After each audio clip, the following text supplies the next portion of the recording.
Hello students, आज का हमारा टॉपिक है मूल्यांकन एवं आकलन के वर्गीकरण के उपकरण एवं प्रविधियाँ, यानी कि classification of tools and techniques of evaluation and assessment. इस वीडियो में हम ये बताएंगे कि मूल्यांकन और आकलन के क्या टूल्स होते हैं और क्या टेक्निक्स होती हैं। यहाँ एक चार्ट दे रखा है। चार्ट में मूल्यांकन और आकलन के टूल्स और प्रविधियों यानी कि टेक्निक्स का वर्गीकरण किया गया है। ये कितने प्रकार के होते हैं? 4 प्रकार के होते हैं। परीक्षण प्रक्रियाएं, टेस्टिंग प्रोसीजर, सेकंड स्वयं आलेख प्रविधियाँ, सेल्फ रिपोर्टिंग टेक्निक्स, थर्ड निरीक्षणात्मक विधियाँ, ऑब्जर्वेशनल मेथड्स, एंड फोर्थ प्रक्षेपण विधियाँ, प्रोजेक्शन मेथड। यानी कि इनकी 4 विधियाँ होती हैं। फिर इन 4 विधि के भी सब टाइप्स होते हैं। अब जैसे टेस्टिंग प्रोसीजर्स, जिसका फर्स्ट टाइप है, ये भी 2 टाइप्स के होते हैं। फर्स्ट लिखित, मौखिक व प्रायोगिक परीक्षाएं। सेकंड बुद्धि, संरचनात्मकता, रुचि, मूल्य, व्यक्तित्व, अभिक्षमता आदि परीक्षण। फिर सेल्फ रिपोर्टिंग टेक्निक्स के भी सब टाइप्स हैं। ए प्रश्नावली, बी आत्मकथा, सी व्यक्तिगत डायरी, डी साक्षात्कार, सी ई वार्तालाप। इसके बाद आता है थर्ड टाइप ऑब्जर्वेशनल मेथड्स। इसके भी सब टाइप्स हैं। ए जांच सूची, बी निर्धारण मापनी, सी वृत्तांत अभिलेख जिसको एनेक्डोटल रिकॉर्ड कहते हैं, डी समाज वित्तीय विधि, ई अनुमान विधि, एफ संचय आलेख। इसके बाद 4th टाइप आता है प्रोजेक्शन मेथड्स। इसके सब टाइप्स हैं टीएटी, बी सीएटी, सी रोर्सर स्याही धब्बा परीक्षण, डी शब्द सहचार्य विधि। इन सभी टाइप्स को हम नेक्स्ट वीडियो में एक एक करके एक्सप्लेन करेंगे। आज केवल हम इतना बताएंगे कि टेस्टिंग प्रोसीजर्स क्या होते हैं, सेल्फ रिपोर्टिंग टेक्निक्स क्या होती हैं, यानी इनके जो 4 टाइप्स हैं। फर्स्ट टेस्टिंग प्रोसीजर्स, परीक्षण प्रक्रियाएं। सेकंड स्वयं आलेख प्रविधियाँ, सेल्फ रिपोर्टिंग टेक्निक्स। थर्ड निरीक्षणात्मक विधियाँ, ऑब्जर्वेशनल मेथड्स, एंड फोर्थ प्रक्षेपण विधियाँ, प्रोजेक्शन मेथड्स। आज इनको ही हम बताएंगे, इनकी डिटेल्स बताएंगे और इनकी जो करैक्टरिस्टिक्स हैं, यानी कि इसकी क्या विशेषताएं होती हैं, इसके बारे में हम एक्सप्लेन करेंगे इस वीडियो में। बाकी जो इसके सब टाइप्स हैं उनको नेक्स्ट वीडियो में एक एक करके एक्सप्लेन करेंगे। जिससे फर्स्ट आता है परीक्षण उपकरण, टेस्ट एपरेटस या टूल। परीक्षण उपकरण ऐसे उपकरण हैं जो किसी व्यक्ति के एक निश्चित समय के व्यवहार का अध्ययन करता है।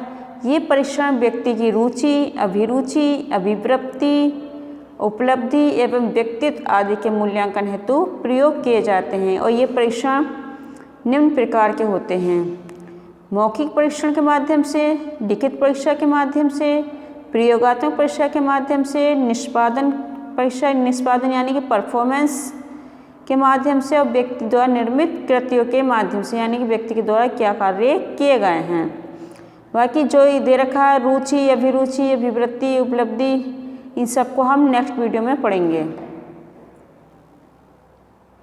इसके बाद आता है second type self report tools, यानी कि प्रत्येक व्यक्ति अपने बारे में काफ़ी सूचनाएं रखता है। वे अपने बारे में क्या सोचता है, कब खुश रहता है, कौन सी चीज़ों से कष्ट देती हैं, किन चीज़ों से वो खुश रहता है आदि से संबंधित पहलुओं पर व्यक्ति के मूल्यांकन के लिए प्रत्यक्ष यानी कि डायरेक्ट या इनडायरेक्ट रूप से सूचना ली जा सकती है।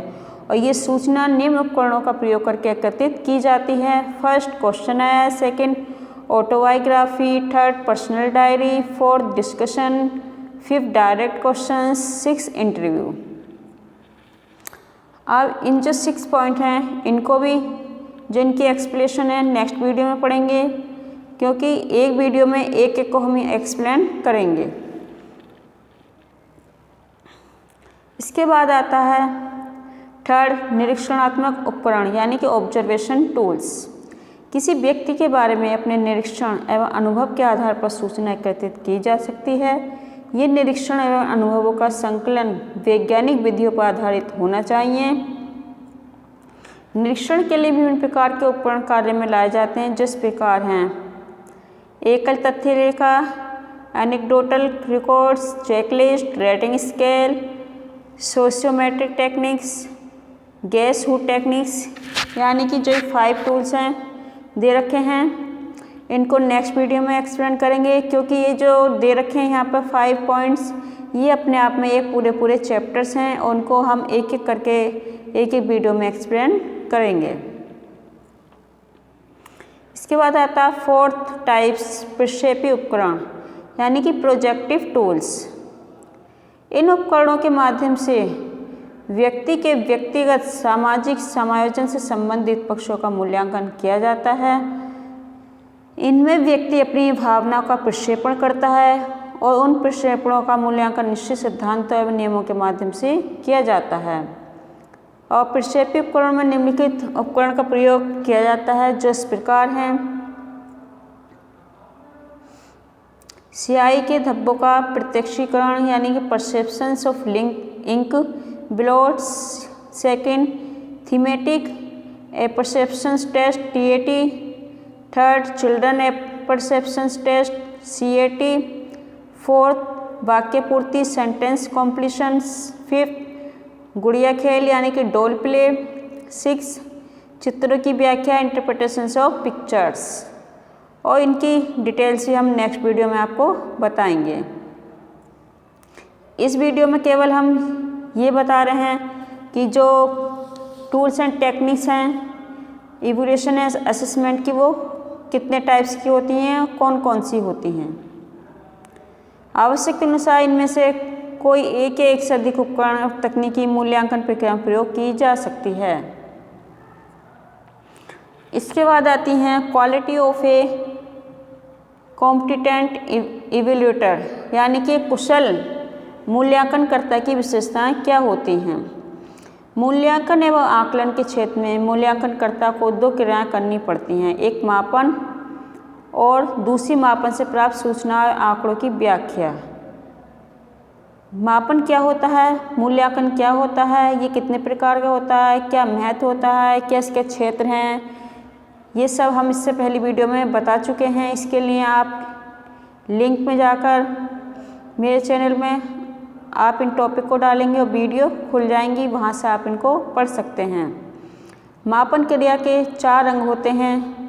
फर्स्ट, मापीय व्यक्ति, वस्तु अथवा क्रिया। सेकंड, मापीय गुण। थर्ड, मापन उपकरण।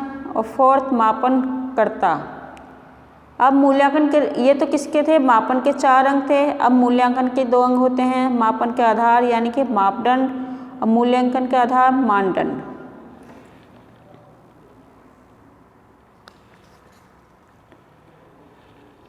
इससे स्पष्ट होता है कि कुशल मूल्यांकनकर्ता के लिए इन सब क्रियाओं में दक्ष होना आवश्यक है।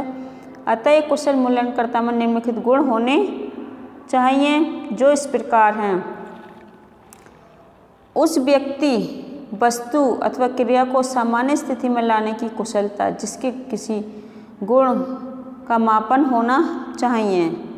यानी कि पहले तो हमें से इसकी सामान्य स्थिति का पता होना चाहिए कि वो व्यक्ति क्या है, वो कैसा है, कैसा व्यवहार है, उसके बाद ही हम उसके गुणों का मापन कर सकते हैं। सेकंड पॉइंट, मापीय गुण अर्थात चरों को स्पष्ट रूप से समझने की क्षमता। यानी कि हमें सबसे पहले ही पता होना चाहिए कि हम किन गुणों का मापन कर रहे हैं, उसके लिए कौन कौन से चर होने चाहिए। इन सब चीज़ का ज्ञान होना अति आवश्यक है। थर्ड, मापन उपकरणों एवं विधियों का ज्ञान।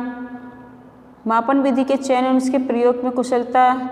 यानी कि जब हम किसी मापन उपकरण का प्रयोग कर रहे हैं, ये किसी टेक्निक्स का प्रयोग कर रहे हैं, तो सबसे पहले हमें ये पता होना चाहिए वो टेक्निक क्या है, उसका यूज़ कैसे करते हैं, उसके विषय में पूरी जानकारी होनी चाहिए। उसके बाद ही हम उस टेक्निक्स का यूज़ या उस टूल्स का यूज़ कर सकते हैं।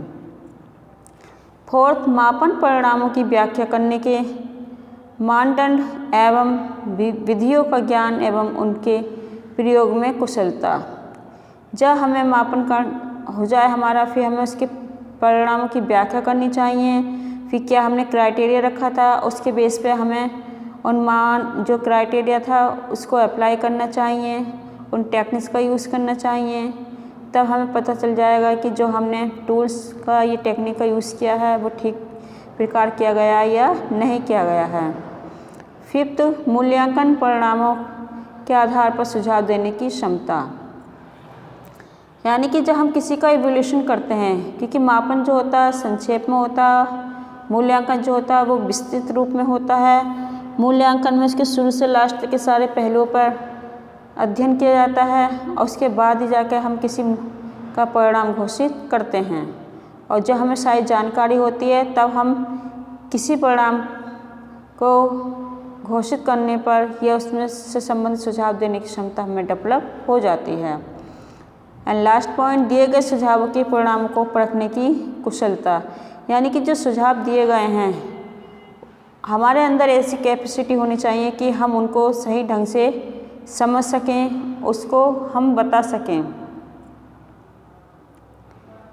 फिर सुझाव देने में निरंतरता बनाए रखने की क्षमता भी हमें होनी चाहिए।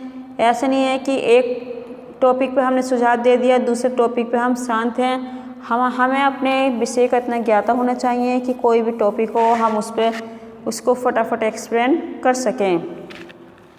परिश्रमी, धैर्यशील, वैज्ञानिक एवं तकनीकी ज्ञान से युक्त होना चाहिए।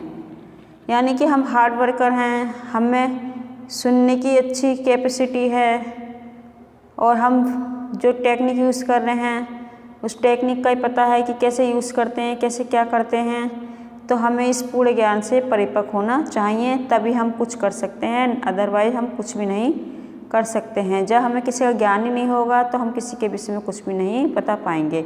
इसलिए कोई भी टॉपिक पे बात करने से पहले हमें सबसे पहले उस टॉपिक से रिलेटेड पूरा ज्ञान होना अति आवश्यक है। आज की इस वीडियो में इतना ही, इससे आगे का हम नेक्स्ट वीडियो में पढ़ेंगे। धन्यवाद।